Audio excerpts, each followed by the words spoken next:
For those that has never heard of Moors or never heard of Moorish Americans, or people that have heard of Moors or Moorish Americans, and they have a sullied, and I mean, I can't even argue with the sullying, but have a sullied view of Moors and what they're about, think they're some type of terrorist organization, or think that they are sovereign citizens, all that mumbo jumbo. And I have to admit, a lot of Moors believe they are sovereign citizens. A lot of Moors believe a lot of things that are very incorrect because they stopped studying, or maybe they have yet to understand the levels of understanding they need to get to really get it all. Because our Prophet Noble Drew Ali told us to study, study, study. And when you have finished studying, you need to study self. That's how we get to the levels of understanding. We have to continue and continue to study. And sometimes the question may be, study what? Or why do we have to study? I mean, well, damn, think about it like this. If you've never been taught any of this information at all in school, meaning, if the quote-unquote so-called black American has not ever been taught in American education anything about his origin, anything about his history, his people's history. We don't get taught our people's history in Americanized schools. We get taught our enemies' history, our enemies' triumphs. And as our enemy has triumphed in all our education, that means someone had to lose. That means we were taught that we lost. We wasn't taught how we lost. We wasn't taught all the different levels of power that we was already in presently.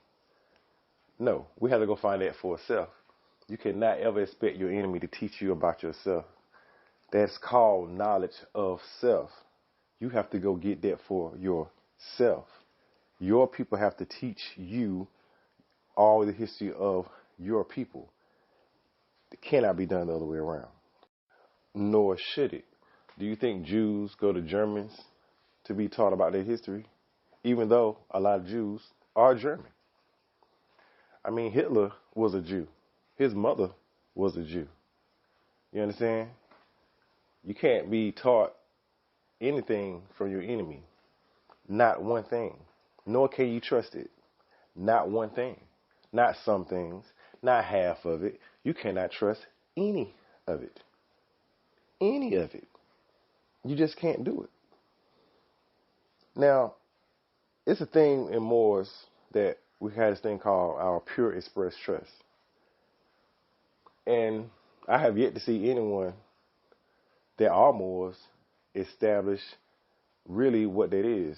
One person, I said the Duke of Tears, I would say Taj Tariq Bey, but I mean, I've listened to these gentlemen, and we all here for our purpose, meaning we are here to educate not just ourselves, but when we get education, to educate one another.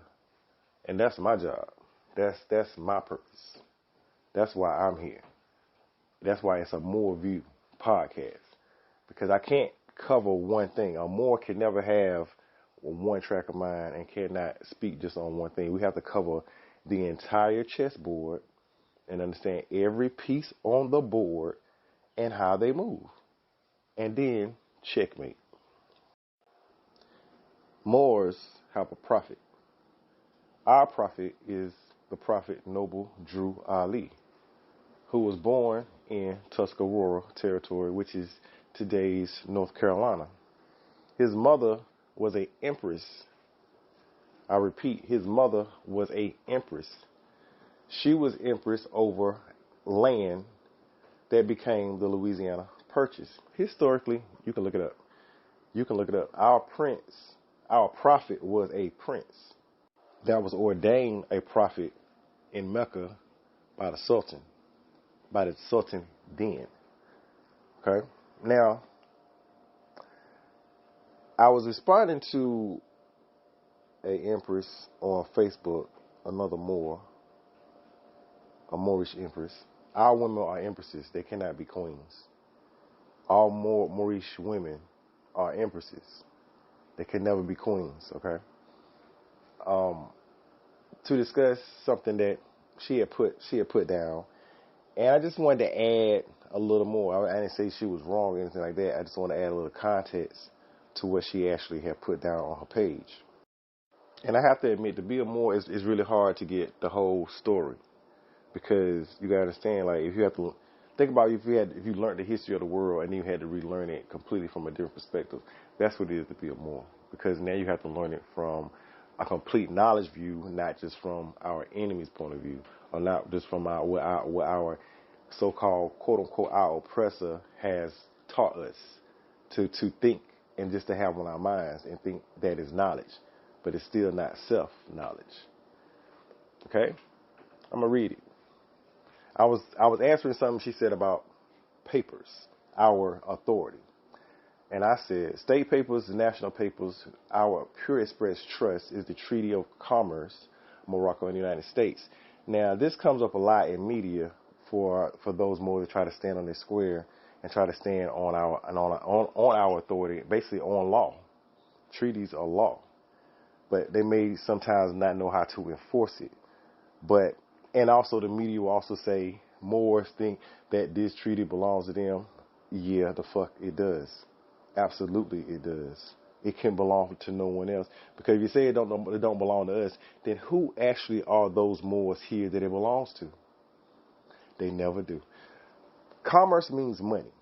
This is our authority because these motherfuckers are on our land.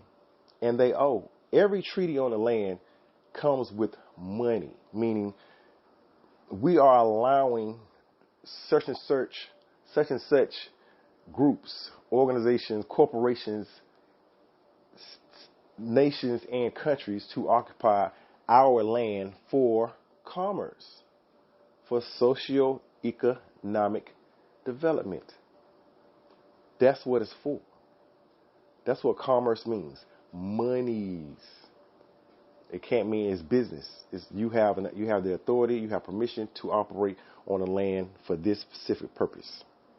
You could also say a treaty is a visa.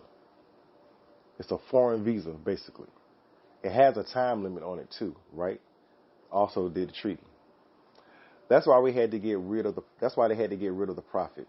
Because when he received his pure express trust at the 1928 Pan American Conference, that was in Havana, Cuba. I didn't put it in there, but this is in Havana, Cuba, and the United States was not invited to this thing, but they went nonetheless. Just to add a little context.